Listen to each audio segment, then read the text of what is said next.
이거 카톡방에 다 있으시죠? 성립성.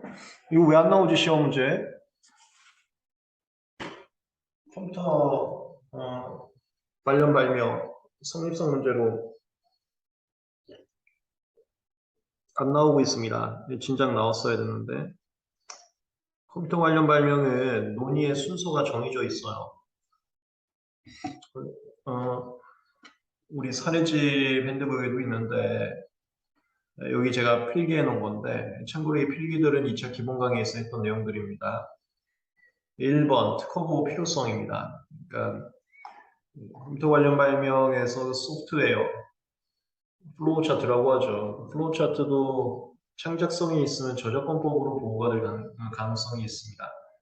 근데 저작권법으로는 왜 한계가 있어? 특허법으로까지 보호가 필요한지 이것부터 시작하는 거예요. 그 이유는 균등범위 치면 돼요. 특허법은 균등범위까지 권리 범위를 확장시켜 주기 때문에 보호 범위가 충분합니다. 저작권보다 보호가 더 강화될 수 있어 특허로서의 보호가 필요하다. 이거 치는 거고. 그러면 2번, 특허로서 보호받기 위해서는 기본적으로 성립성을 만족해야 됩니다. 성립성에서 문제가 되는 건 자연법칙 이용이에요. 컴퓨터 관련 발명 같은 경우는 구성 요소가 소프트웨어 플러스 하드웨어로 이루어진다고 그랬어요. 소프트웨어라는 것은 인리법칙이기 때문에 자연법칙이 아닙니다. 어떻게 할 것인가? 판례가 확대 해석한다. 그거죠. 소프트웨어는 정보 처리가 소정, 하드웨어로 인해서 구체적으로 실현되고 있어요. 하이고실. 하이고실이 자동화라 그랬습니다. 이 인간의 손에 의해서 수동화되어 있지 않고 인간의 손의 개입을 최소화한 상태에서 기계의 힘을 입어 자동화되고 있을 때 그때는 소프트웨어는 자연법칙을 이용한 것이 아니지만 전체로서 자연법칙을 이용했다라고 확대해서 그래서 성립성을 인정해주고 있습니다. 그 다음에가 진보성인데 진보성은 사실 시험 문제로 내긴 좀 어렵습니다. 실무에서는 이슈가 많은데 진보성 이슈는 탑10 판례에도 나왔지만 컴퓨터 관련 발명의 진보성 인정받기가 굉장히 어려워요. 왜 그러냐면 소프트웨어라는 게 기존에 시도를 하지 않았을 뿐이지 누구나 예상 가능한 그런 매핑 누구나 예상 가능한 매핑이 나옵니다. 이게 뭐가 참신하지라는 의문이 항상 있고요. 그 다음에 하드웨어는 종래에 있었던 기계밖에 사용하지 않아요. PC, 태블릿 PC, 제가 했던 게 약국에서 약품들의 목욕지도 사용 프린팅 되는 거라고 했었죠. 그런 건 프린터. 다 있는 기계들이잖아. 기계로서 참신성을 인정받기는 아예 제로고요. 그리고 소프트웨어의 참신성을 가지고 진보성을 인정받게 되는데 이 진보성에서 효과 현저성 인정받기는 좀 어렵고요. 이질적 이거나 양적 현저 효과 나오기 좀 어렵고 곤란성이 있는지 그러니까 다른 사람들은 그런 소프트웨어를 생각하는 게 곤란한지를 평가받게 됩니다.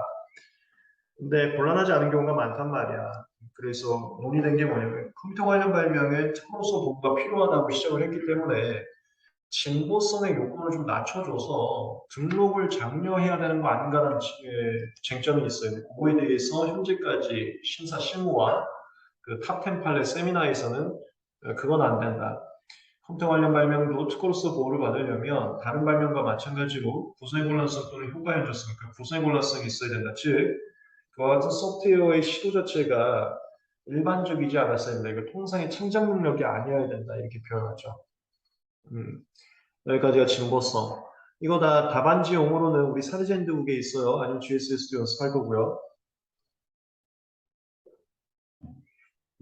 2번, 3번까지 밑줄 쳐놨잖아요. 제가 2번, 3번이 특허 요건, 거절 이후에서 좀 문제가 되는 쟁점들이었고요. 나머지 쟁점들은 거절 이후에서 별로 문제가 되지 않습니다.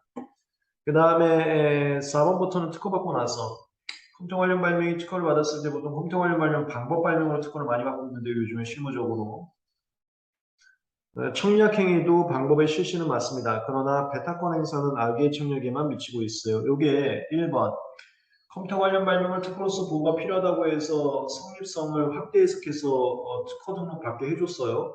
근데 정작 보호가 안 되는 거예요. 무슨 소리냐면 온라인 정성이가 안 막혀서 특허란 특허권자 혼자 돈 벌어야 되는데 불법 다운로드자가 다 돈 버는 거예요. 이거 특허 제도에 안 맞는다. 그래서 특허로서의 보호 필요성이라는 논리의 시발점을 충실히 이행하고자 전송행위 이거 2조 3호에 집어넣자. 지금은 물건의 생사형대 수천점, 방법의 사천점, 제법의 사천점 플러스 사형대 수천점밖에 없는데 전송을 집어넣자. 그게 무산됩니다. 무산된 이유는 이 전송을 집어넣게 되면 토렌토 같은 경우는 불법 다운로드자만이 아니라 국민이 다운로드 받은 자동 전송자가 돼서 국민도 전송해를 할 수가 있고 사실 국민이 그런 불법 다운로드 받으면 안 되는데 뭐 쉽게 생각하고 받았을 때 퀄컴이나 마이크로소프트나 이런 해외의 대기업이 대한민국 국민 상대로 침해 소송을 계속 제기한다. 이거는 국가 혼란을 초래할 수 있다라고 해서 사실 그러면 안 되는 건 맞지만 국민 캠페인을 먼저 하고 점진적으로 보호하자라는 컨셉 하에 청약 행위를 집어넣고요. 선의의 청약, 그러니까 나도 자동 전송자가 되는 거였어? 라고 알지 못했던 국민은 빼고 정말 그 악의적으로 돈 벌려고 불법 다운로드자, 그 사람들만 퀄컴이나 마이크로소프트가 소송할 수 있게 악의 청약자에서만 백탁권 행사 가능하게 한정했다. 이게 그 다음 문제.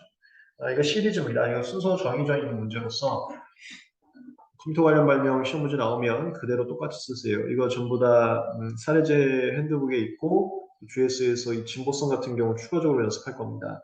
사례제 핸드북 3판에는 이 컴퓨터 관련 발명에 대한 진보성 요거 쟁점도 추가할 거예요. 그게 이쪽 쟁점, 성리성에서 컴퓨터 관련 발명. 완성 미완성은 뭐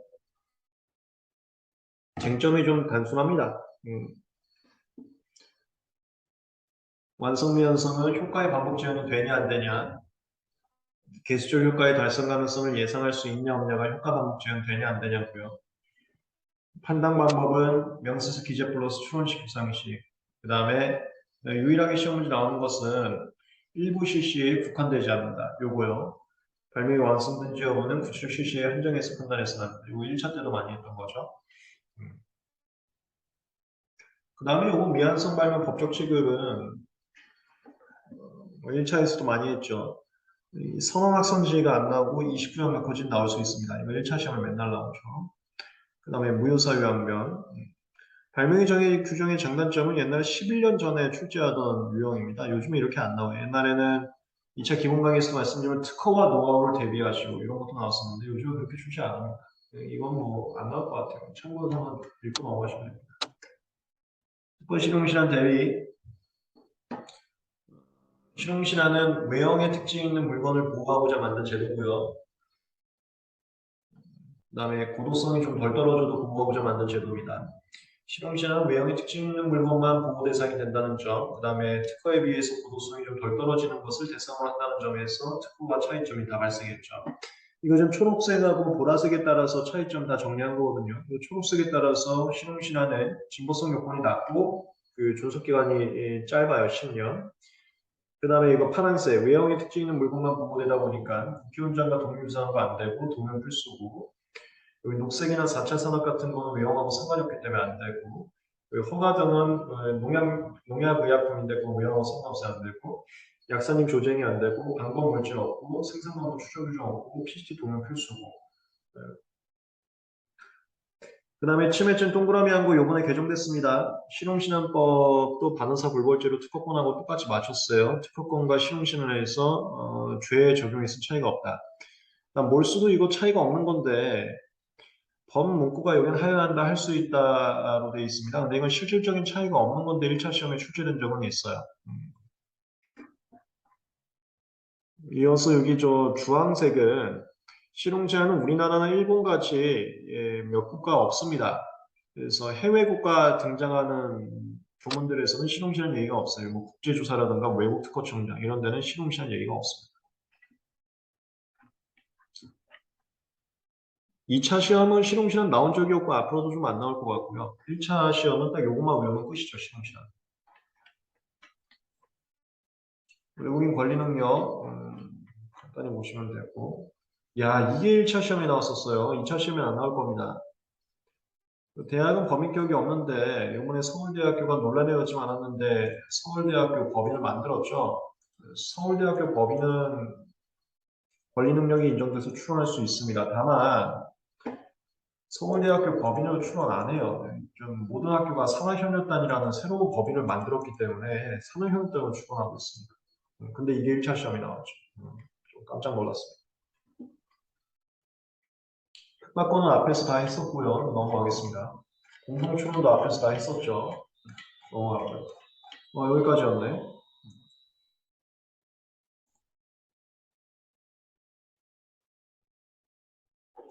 오늘은 이제 이거 이후에 산업상 이용 가능성부터 진도 나갔습니다. 그거는 내일 제가 줌 미팅 시간 되면은 내일 또 간단하게 보강해 드리겠습니다.